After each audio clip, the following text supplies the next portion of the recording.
मैं राष्ट्रपति जी के इस प्रेरक उद्बोधन के लिए और राष्ट्र को दिशा निर्देश के लिए और एक प्रकार से विकसित भारत के संकल्प को सामर्थ्य देने के लिए हृदय से बहुत बहुत आभार व्यक्त करता हूं।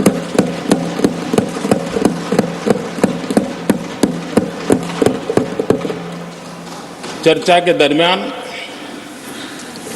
अनेक मान्य सदस्यों ने अपने विचार रखे और चर्चा को समृद्ध करने का अपने अपने तरीके से प्रयास भी किया। इस चर्चा को समृद्ध करने के प्रयास करने वाले सभी आदरणीय साथियों का भी मैं हृदय से आभार व्यक्त करता हूं, अभिनंदन करता हूं।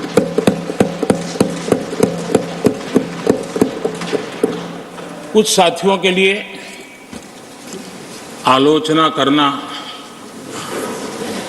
कड़वी बातें करना, ये उनकी मजबूरी थी। उनके प्रति भी मैं संवेदनाएं प्रकट करता हूं।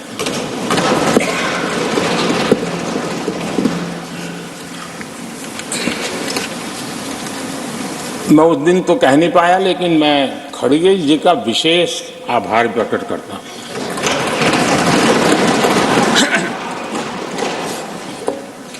बहुत ध्यान से सुन रहा था खड़गे जी उस दिन में,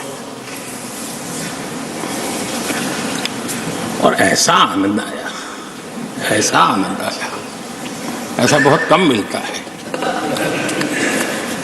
लोकसभा में तो कभी कभी मिल जाता है, लेकिन आजकल वो दूसरी ड्यूटी पर है तो मनोरंजन कम मिलता है। लेकिन लोकसभा में मनोरंजन जो कमी हमें खल रही है, उस दिन आपने पूरी कर दी।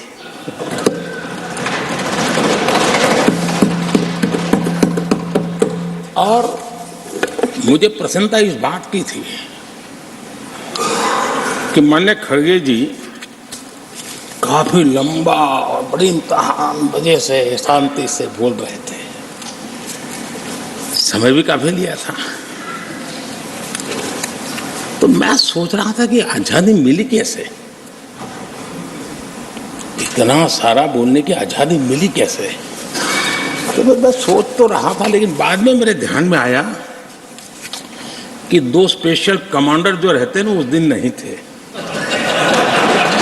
और आजकल नहीं रहते वो, और इसलिए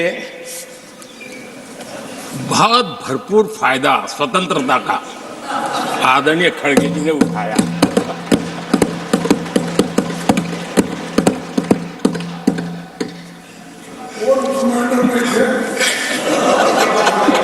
और मुझे लगता है कि उस दिन खड़गे जी ने सिनेमा का एक गाना सुना होगा, ऐसा मौका फिर कहां मिलेगा।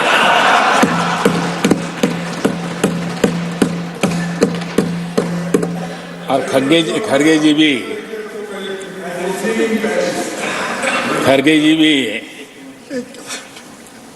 एम्पायर नहीं है, कमांडोज नहीं है, तो चौके छक्के मारने में मजा आ रहा था उनको।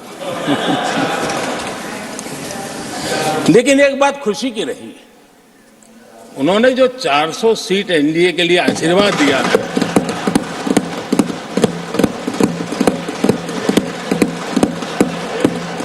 और मैं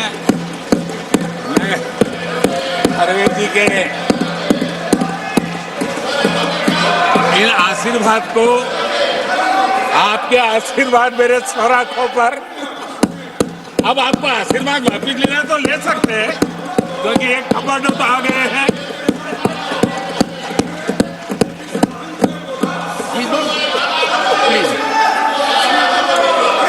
आदरणीय सभापति जी, मैंने